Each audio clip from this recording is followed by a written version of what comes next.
dikenal sebagai pemimpin besar umat Islam. Sepeninggal Nabi Muhammad Shallallahu Alaihi Wasallam, jasa Umar terhadap Islam sangatlah besar.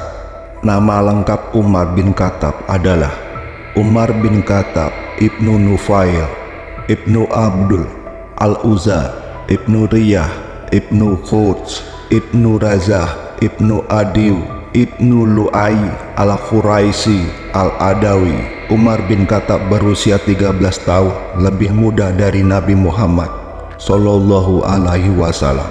Karena Umar lahir 13 tahun setelah tahun gajah, tahun kelahiran Nabi Muhammad Sallallahu Alaihi Wasallam. Pada masa jahiliyah, Umar adalah seorang sosok yang suka bersikap kejam, bengis, dan gemar meminum minuman khamar. Umar bin Khattab menikah dengan banyak wanita dan mempunyai banyak anak. Semasa hidupnya, ia menikahi 9 wanita yang kemudian melahirkan 12 anak, yaitu 8 laki-laki dan 4 perempuan. Namun sebagian besar istrinya telah meninggal dunia dahulu. Anaknya yang terkenal adalah Abdullah bin Umar dan Hafsah dari Ummul Mukminin. Anak-anaknya yang lain adalah Fatimah, Asim, Abdurrahman Al-Akbar, Abdurrahman Al-Awsat, dan Abdurrahman Al-Ashar. Setelah menjadi khalifah, Umar bin Khattab pun menikah dengan Ummu Kulsum, putri Ali bin Abi Thalib, dan adik dari Hasan dan Husain, cucu Nabi besar Muhammad Sallallahu Alaihi Wasallam, serta putri dari Ali bin Abi Thalib dan Fatimah al-Zahra. Sifat mulia Umar bin Khattab, beliau adalah seorang yang bertakwa, karena sifat beliau adalah orang yang bijaksana, kuat, dan jujur, serta dia adalah seorang sosok yang netral, tidak memihak, dan karenanya dia tidak pernah merasa takut. Bagi Umar, dia adalah orang yang malu jika harus memilih yang kuat, karena baginya lebih memilih yang kuat adalah sama artinya dengan seorang yang pengecut. Khalifah Umar bin Khattab dijuluki Singa Gurun atau Asadullah. Julukan ini diberikan kepada Umar bin Khattab oleh suku-suku Arab sebelum beliau masuk Islam. Umar dijuluki Singa Gurun karena keberanian dan kecepatannya dalam menggunakan pedang. Namun Umar juga mempunyai kecerdasan yang luar biasa. Bahkan ia dikatakan mampu membaca hal-hal yang akan terjadi di masa depan.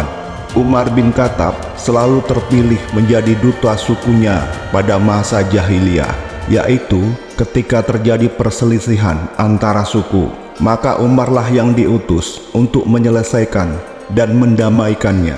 Hal ini menunjukkan bahwa Umar bin Khattab mempunyai kecerdasan, keadilan, dan kebijaksanaan dalam memutuskan sesuatu. Sejarah mencatat bahwa Umar bin Khattab baru masuk Islam pada tahun ke-6 kenabian Rasulullah. Saat itu Umar berusia 27 tahun. Di antara sekian banyak riwayat tentang kisah Umar bin Khattab masuk Islam, riwayat yang paling terkenal adalah dari Anas bin Malik. Semenjak Umar bin Khattab menjadi seorang mu'alaf, beliau telah membawa banyak kekuatan dalam perjalanan dakwah Islam. Hal ini dikarenakan Umarlah yang mengusulkan kepada Nabi Muhammad Sallallahu Alaihi Wasallam untuk melaksanakan ajaran Islam secara terbuka dan tidak sembunyi-sembunyi lagi, seperti yang telah dilakukan selama ini.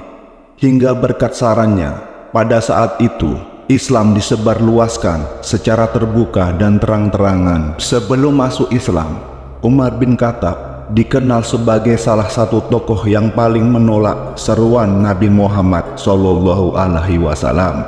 Semenjak Umar bin Khattab masuk Islam, Rasulullah memberikan julukan kepadanya Umar Al-Faruq, yang artinya adalah seorang sang pemisah atau sang pembeda. Beliau dijuluki Umar Al-Faruq karena kecerdasan dan keberaniannya dalam membedakan mana yang benar dan mana yang salah. Umar bin Khattab juga merupakan penasihat terdekat Nabi Muhammad Shallallahu Alaihi Wasallam selama beliau masih hidup.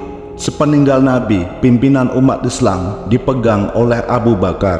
Setelah kepemimpinan Khilafah Abu Bakar As-Siddiq memerintah dan memimpin umat Islam selama 2 tahun, Abu Bakar jatuh sakit. Kondisi Abu Bakar yang sakit-sakitan membuat Umar bin Khattab merasa khawatir jika tidak bisa menemukan siapa yang akan menjadi pengganti Abu Bakar selanjutnya. Akhirnya Umar berdiskusi dengan para sahabat lainnya untuk menemukan siapa yang sebaiknya menggantikan Abu Bakar sebagai khalifah. Lalu Abu Bakar pun membeberkan beberapa kriteria yang harus dimiliki bagi seorang khalifah. Berdasarkan masukan yang diterimanya, akhirnya Abu Bakar memilih Umar bin Khattab sebagai khalifah menggantikannya. Abu Bakar kemudian membuat baiat dan menunjuk Umar bin Khattab sebagai penggantinya, sehingga semua orang-orang mukmin harus mentaatinya. Umar diangkat menjadi khalifah dan dibaiat pada Jumada al-Akhirah 13 Hijriah. Namun Az-Zuhri mengatakan bahwa Umar bin Khattab diangkat menjadi khalifah pada hari wafatnya Abu Bakar, tepatnya 8 hari sebelum bulan Jumada al-Akhirah, menggantikan Abu Bakar As-Siddiq sebagai khalifah di bawah Umar bin Khattab. Umar menghadapi banyak persoalan yang menghadangnya. Dengan tangannya sendiri, Umar membentuk struktur pemerintahan modern dan menyebarkan pengaruh Islam. Bahkan di bawah kepemimpinan Umar, kaum muslimin berhasil menggulingkan negeri-negeri legendaris, khususnya Persia dan dinasti-dinasti penguasa Bizantium. Namun Umar bin Khattab sangatlah sederhana, hanya tidur di atas karpet dan batu bata di bawah pohon kurma. Ia mempunyai alasan tersendiri atas prinsip hidupnya yang sederhana, yaitu sekedar melindungi perasaan orang-orang yang berada di bawah kendalinya. Beberapa jasa Umar bin Khattab yang terkenal dan masih bisa dikenang, beliau adalah pencetus penanggalan Hijriah. Umar bin Khattab adalah orang pertama yang menyusun penanggalan Hijriah. Lalu beliau juga menghidupkan kembali salat tarawih berjamaah. Jasanya juga dengan didirikannya lembaga pengkajian Al-Quran. Lalu beliaulah pula yang menerangi Masjidil Haram dan Masjid Nabawi dengan lampu. Namun Umar tetaplah dikenal sebagai pemimpin yang sangat tawadu, rendah hati, dan menyukai kehidupan yang sangat-sangat sederhana. Umar bahkan menyumbangkan gajinya sebagai khalifah untuk kesejahteraan bangsa seutuhnya. Banyak kisah dan cerita menyentuh tentang kehidupan Umar bin Khattab saat menjadi khalifah. Salah satunya adalah ketika Umar bertemu dengan seorang pengemis non-muslim, yaitu pengemis tua, seorang Yahudi yang buta. Ada sebuah kisah menarik, yang mana kisah ini tercatat dalam kitab Al-Kharaj, karya Imam Abu Yusuf Yaqut bin Ibrahim Al-Ansari. Suatu ketika, Khalifah Umar bin Khattab melewati sebuah jalan. Karena sudah menjadi kebiasaannya untuk melihat aktivitas rakyatnya, dengan turun langsung melihat keadaan mereka, dia bisa mengetahui apa saja. Di sebuah persimpangan jalan, Umar melihat seorang pengemis tua yang sangat memprihatinkan. Setelah dia mengamati, tahulah Umar bahwa pengemis tua itu seorang yang buta. Lalu Khalifah Umar menghampiri pengemis tua itu dan beliau menepuk pundaknya dengan sopan.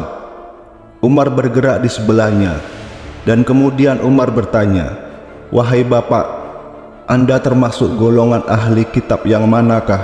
Pengemis tua itu menjawab, "Saya dari golongan Yahudi." Setelah dekat, Khalifah Umar melihat keadaannya benar-benar sangat memprihatinkan. Umar bertanya lagi, "Apa yang membuat Bapak melakukan hal seperti ini?"